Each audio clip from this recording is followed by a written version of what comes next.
Good morning, Morgan, and good morning to any of Morgan's friends that are joining us for this video. And now we're getting to the part where it starts to get fun.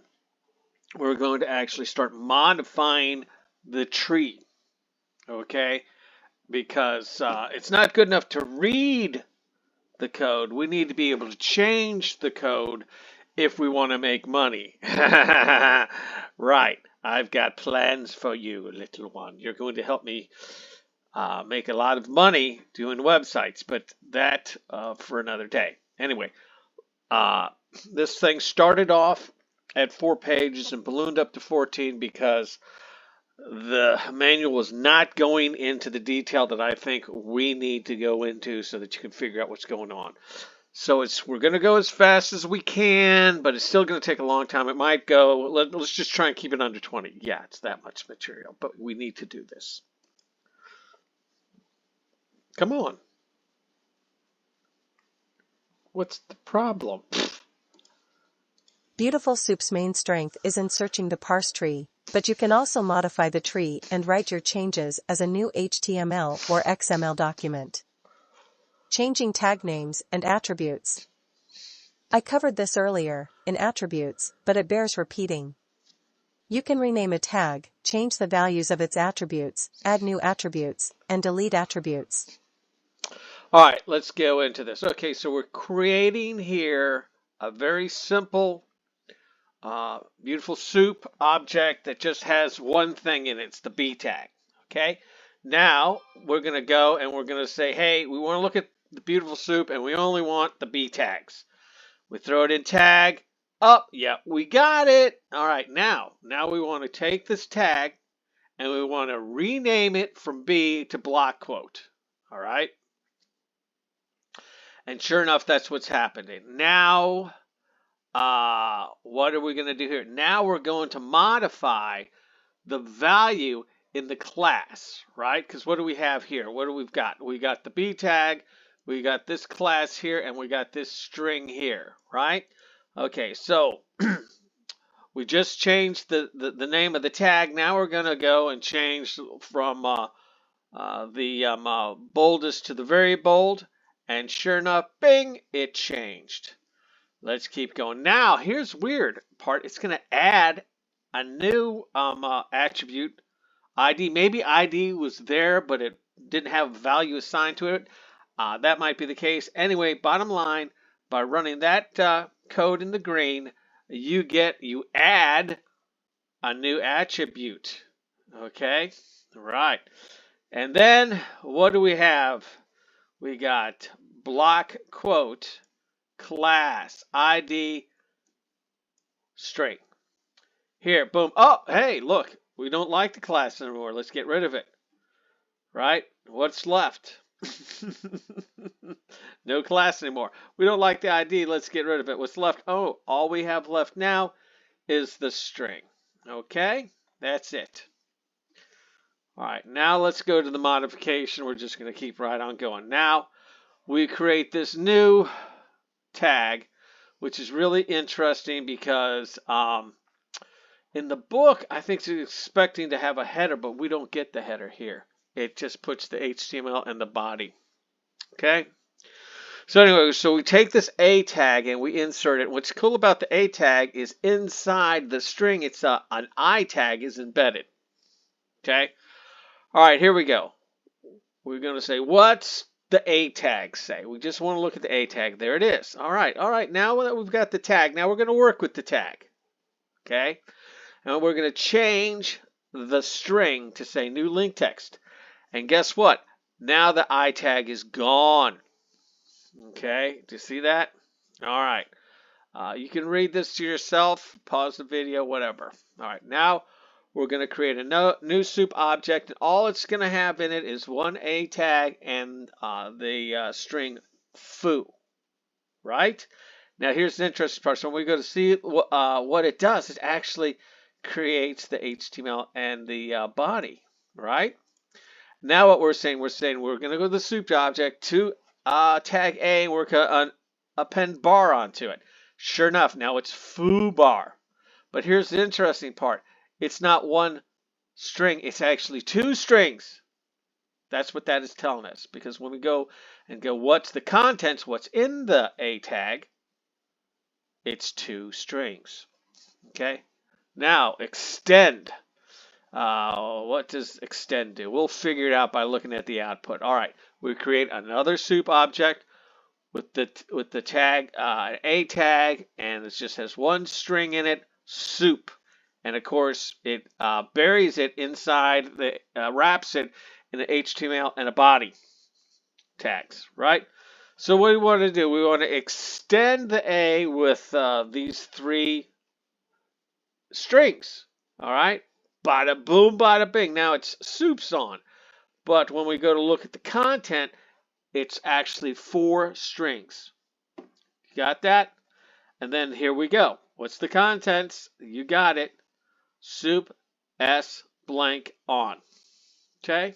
It also got that little teeny little ticky thing in there, but you know, it's teeny and it's easy to miss. All right, now if you need to add a string to the document, no problem. Okay, right. So we start off, we create beautiful another soup object. All it has is the B tag. It has nothing in it. Again, we wrap it within the HTML and the body. Now we want to look at the tag. Sure enough, it's just the B tag. Then we want to go and say, hey, can you put a string in there that says hello? Boom. Sure enough. Now we're going to take something called navigable string, and we're going to space there, and we're going to put it in the new string. Now, this will blow up if you don't add the navigable string part of the library, because apparently you have to bring that in to make it work. And then you go ahead and you do that, and sure enough, it comes out hello there. See? Right? All right. I don't know why. And then sure enough, when you go to look at the contents, you've got 2 strings in there. Okay? Keep going. I know we're going fast. Okay. Now we're going, remember how we had to bring in some extra stuff? Because apparently Beautiful Soup doesn't load everything it's got. Okay. Now we're going to load a part of the module called comments. Okay, what does a comment do? I don't know. I guess it adds comments. Let's see how that works. All right, so now we're going to take and we're going to use this comment method, okay, to create a comment object, and the value of that, the attribute of that object is going to be a string called nice to see you. All right, is that in fact what it says? Yes, it is. Now we're going to append that comment to that empty B spot. So what happens? All right, this is what it added. Okay, it added a comment. So I guess if you see something like this, that's the comment in the code. I didn't know that, but this is code embedded in the tag. Isn't that cool? Learn something new every day. And sure enough, when we go to look at the contents, we have the 2 strings, and the comment is in there too, right? We keep on going. All right, here we go. Now we're going to create another soup object with a B tag, and see it wraps it in the HTML in the body. And then we're going to go like, hey man, can I see the B? Just the B tag? Yep, here you go. All right, cool. I want to create a new tag, and this tag is going to say A, and then it's going to have this little attribute after us with the thing, right? So we take that and put it into the new tag, right? And then we take the original tag and we append it to the new tag. And what do we get? We get the A tag buried in the B tag. Whew. Isn't that interesting? All right. Now, it says new tag string link text. All right. So what happened to that? Okay, there's the A tag. And then insert it right here is the text. See it? And then here we have the new B tag. All right. All right, now we can insert, apparently we can insert stuff. What do we have now? We have an A tag with, look at this, it's got the embedded I tag in the string. All right, HTML body, there it is. All right, now we just want to look at the A, there it is. Now we want to insert, but does not endorse. Now, well, where did that pop up? Okay, I link to I tag, I link to, but doesn't endorse. It stuck it in between the I link string and the I tag. Isn't that interesting? All right. Then we go to look at the contents. We have the two strings and we have the I tag with the string embedded inside it. All right. Now we're going to use these insert before, insert after. All right, whatever. Okay, so we create a new soup object which got a B tag, and inside that B tag is a string that says stop. Now we're going to put in a new tag, I, right? And then the tag, we're going to put a string, don't. So we've created, in these two steps, we created an I tag that has a string inside of it called, says don't. Now we're going to take the soup, go to the B tag, and then we're going to insert the string before the tag. Really? All right. So what do we get? We got the I tag don't before the stop. Do you see that? I bet if it was the after tag, it would go behind the stop, right? Let's see if that happens. Don't stop. Oh, it doesn't show it, does it? But I'm sure it would do it. All right, here we are coming up to the end. Soup, new tag, division. We're adding a division tag, right? All right. It doesn't matter. It could have said A, could have said B, could have said P, but it says div, right? And it's the same thing. Look, we added the string to it. All right. And we keep going.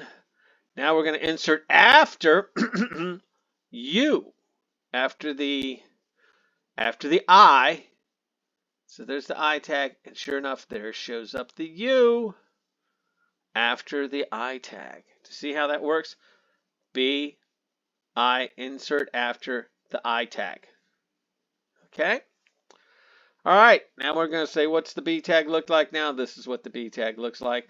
What are the contents? We got the I tag, we got the U, we got the division tag, and we got the string stop. I know I had to go fast. You probably might have to replay this a couple of times, slow it down, stop some places, but sorry.